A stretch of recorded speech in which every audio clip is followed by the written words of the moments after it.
Bom dia, meus alunos.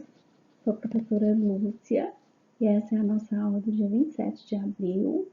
Para a gente terminar a poesia da segunda fase do modernismo, nós vamos falar hoje sobre um poema do Vinícius de Moraes, Operário em Construção. Espero que vocês gostem. É um poema narrativo com uma linguagem bem acessível, mas prestem atenção porque ele é muito metafórico. Então, a gente precisa ir acompanhando a narrativa e o ponto de vista do poeta para depois compreender aonde ele quer chegar, tá bom? Ele faz o início do poema com uma epígrafe. Essa epígrafe é bíblica, tirada do Evangelho de São Lucas, e mais na frente vocês vão compreender essa ligação da epígrafe com a narrativa. Ele vai narrar em terceira pessoa a história do operário, e aí na primeira estrofe ele já vai mostrar, né, a importância das casas que brotam das mãos do operário. Brotam do nada, né? Brotam onde não havia nada, ele constrói casas. No entanto, esse operário, ele desconhece, né, a importância dessa missão dele de construir casa. Ele desconhece, por exemplo, que a casa de um homem é um templo. O que é um templo? É um espaço dedicado ao sagrado. Então, ele vai comparar a obra do operário a um templo. E, ao mesmo tempo, vai falar que esse trabalho deveria ser a sua libertação e, no entanto, é a sua escravidão. Então, no decorrer da narrativa, a gente vai compreender por que ele faz essa comparação. Nessa primeira estrofe desse slide, vocês vão ver que ele vai falar dos materiais, dos instrumentos que o operário usa. Ele vai fazer uma analogia bem interessante entre o pão e o tijolo, né? Ele não pode comer o tijolo. E ele vai falar que ele usa tijolos, pá, cimento e esquadria para fazer a casa, mas junta a esses elementos o suor.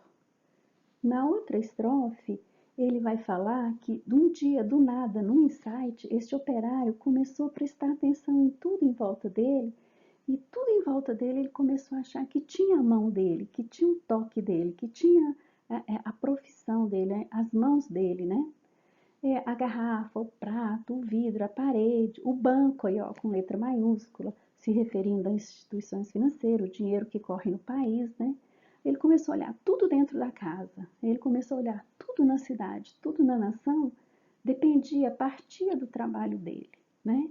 Ele começou a ter esse insight, essa visão de como é que o trabalho dele influenciava na vida das pessoas e da nação.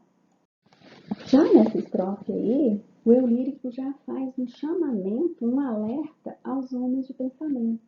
Ah, homens de pensamento! Quer dizer, quem são esses homens de pensamento? Os filósofos, os pensadores, os sociólogos, os governantes, né? A elite, quem dá as cartas. Vocês nunca vão saber o que se passou na cabeça desse operário sozinho na casa dele, né? Ao notar a importância e a beleza das mãos dele, essas mãos trabalhadoras que produzem, né, as coisas que tocam as cidades e a nação. E dentro dessa compreensão, esse operário cresceu em alto e profundo, em largo e no coração. Cresceu o pensamento, cresceu a reflexão, cresceu no amor próprio, cresceu, né, no pensamento de quem eu sou, como eu estou no mundo, e adquiriu uma nova dimensão, a dimensão da poesia. O que será isso, meninos? A dimensão da poesia. O que eu sempre falei na sala, né? A reflexão, a humanização, o pensamento, querer entender quem eu sou no mundo, né? O que o mundo faz para mim, o que eu faço para o mundo. Olha que beleza, o descobrir do operário. Aqui, a gente vai poder notar que esse autorreconhecimento dele, né, de olhar para o próprio trabalho, para a própria produção dele, ele começou a falar disso também para os outros operários, né?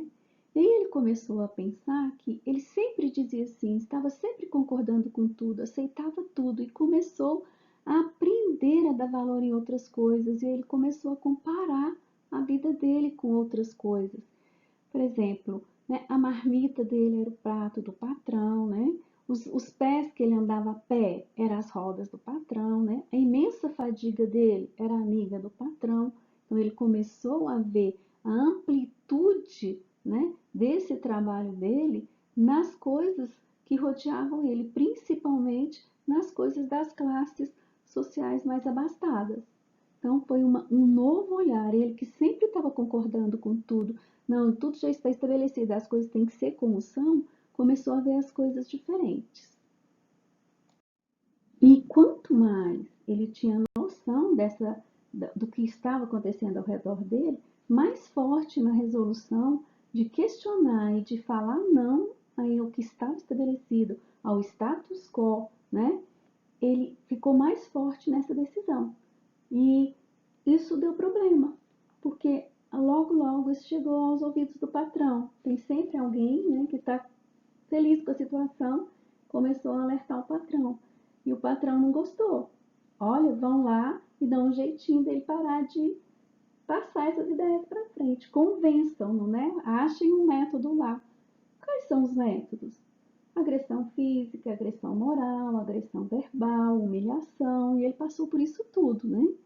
Não, ele teve a primeira, muitas outras se seguiram, no entanto, ele achava que era imprescindível a construção do edifício, a construção dessas novas ideias, desse novo momento que ele estava vivendo, aumentar, né, além dos tijolos, da pá, da esquadria, do cimento e do suor lá no início, aumentar agora o sofrimento, né? Então, essa construção ia crescendo, mas agora à custa de sofrimento. Não ficou barato.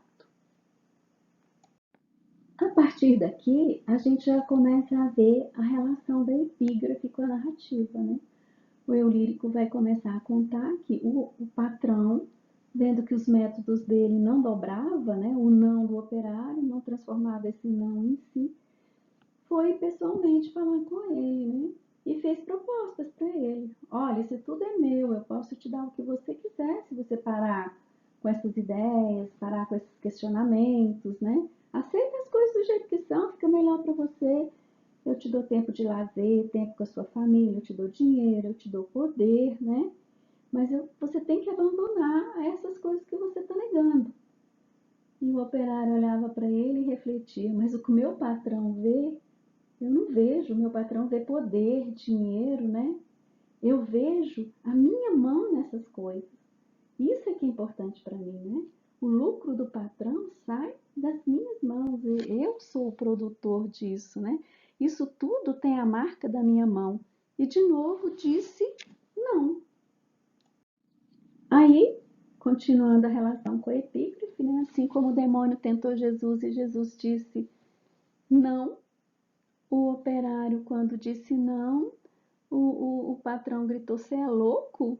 Ele falou: "Não, você não pode me dar o que já é meu. Tudo isso que você tem a minha mão, tem a minha marca, eu também ajudei a produzir, né? Então você está me dando o que já é meu." E um grande silêncio fez dentro do seu coração. Então, a partir dessa consciência dele, ele passou a viver as consequências de ser um cidadão consciente do seu papel na sociedade.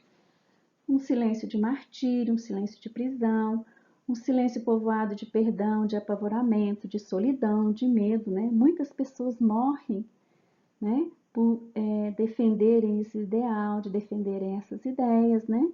Mas, no entanto, uma esperança cresceu dentro do seu coração, né? O que era? Um homem pobre, esquecido, anulado pelo status quo, né? Fez com que a razão, o raciocínio, né? O despertar de uma nova ideia transformasse esse operário em construção num operário construído.